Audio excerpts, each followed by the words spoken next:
BRS Congress ముక్త తెలంగాణ అనేది Bharatiya Janata party నిర్ణయిస్తూ ఉంది.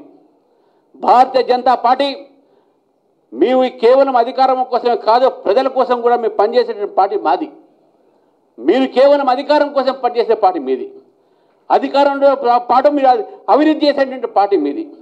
ఏఐసిసి అంటే ఆల్ ఇండియా చీటింగ్ కమిటీగానే ఆల్ ఇండియా కాంగ్రెస్ కమిటీ కాదు మీది. నిజంగా మీరు ఈ ప్రజల్ని మోసం చేస్తూ ఉన్నారు, ప్రజల్ని దగా చేస్తూ ఉన్నారు. ఈ కాంగ్రెస్ పార్టీ వచ్చిన తర్వాతనే ఈరోజు ప్రజలు అల్లాడిపోతూ ఉన్నారు. ఇంత తక్కువ సమయంలో ఈ యొక్క ప్రభుత్వం మీద వ్యతిరేకత బహుశా ఏ ఒక్క రాష్ట్రంలో కూడా ఏ పార్టీ కూడా రాకపోవచ్చు.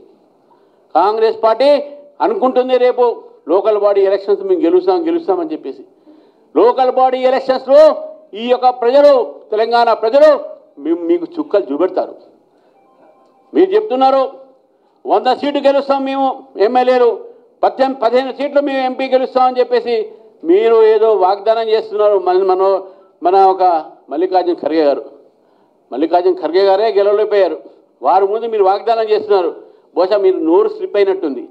నోరు స్లిప్ అంటే సార్ ఖర్గే గారు వచ్చే రోజుల్లో 100 సీట్లు బీజేపీ గెలుస్తుంది, 15 సీట్లు ఎంపీ బీజేపీ గెలుస్తుందని చెప్పేసి మీరు చెప్పబోయి మీ నోరు జారి మీ కాంగ్రెస్ పార్టీ చెప్పినట్టుంది.